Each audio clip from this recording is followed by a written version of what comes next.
Every summer as a child I went to village. Our family is big, and therefore in the summer there were many children. I was 6 years old. Sisters are 7. My aunt too 6. Well, it happened, she's even younger than me for several months. And 2 brothers 16 and 5 years old. Well, as usual for children, we play all day, then in the ball, then in catch-up, then shooters. It was fun. The house is big, the yard is huge. 5 Saraev. Once we got together play hide and seek. Yeah, made up the rules that the one who is looking for walks tied eyes. It was untwisted and launched on search. But the eldest decided to play a trick over me, spin me in the barn. And get out of it yourself and look out the window. How I unsuccessfully run in the dark room. I remember how long time they twisted me, that I almost got sick. I counted to 5 and at this point, the shed fell silent. But I'm with childish passion made confident but slow steps. Moving along room. The guys stood outside the window and giggling softly. Looking like a figure roams from wall to wall in search of emptiness. Laughter of the oldest interrupted my voice. Igor, I found you. And the youngest began to pour even more with laughter.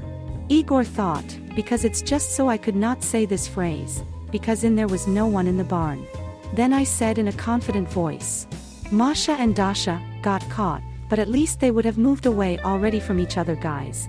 But not so interesting, even play to everyone next to stand in heap. Igor, Masha, Dasha, Andryusha, Ira of all guessed. But then I remember my first childhood fright. I already wanted to take off the bandage, how bumped into someone else. And more, and all stood nearby. Igor at that moment saw my state, opened the door and pulled me out of the shed.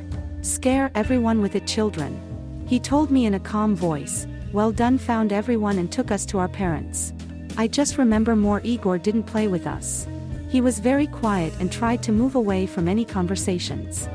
He spent the rest of his days with parents without leaving them a single step.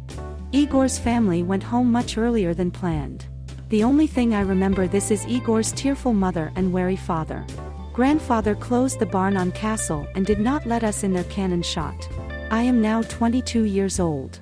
When we are 2 years old ago celebrated the 30th anniversary of my eldest cousin, we somehow left alone. It is worth noting that all childhood I knew Igor as active, the boy who led everyone, himself gave us fun, was friendly, good, strong and self-confident. At the moment of his 30 years, Igor almost never talked, was lonely, had no job and experienced constant stress.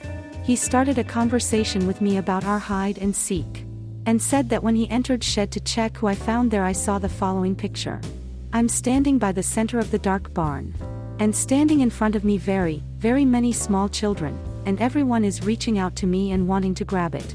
But something is stopping them. Their faces are dull, torn clothes. And many crawl to me on all fours. He grabbed me and was the first. The same thing went to his grandfather to tell about the situation.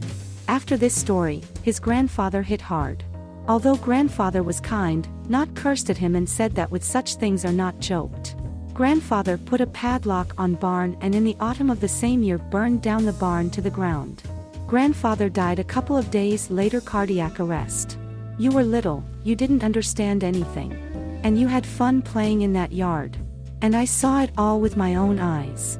I survived a nervous breakdown, saw rabies our grandfather after my words, and still I'm afraid that these children will come for us, said me my brother. Then sent me away and left his house on time celebration of his 30th birthday. And I really didn't think about anything almost 15 years. And here are the last 2. The years never leave me thinking about what would happen to me. Grab me then, Igor. What secret did you know our grandfather? And what kind of children they were? And I'm still grateful to Igor for what he saved me.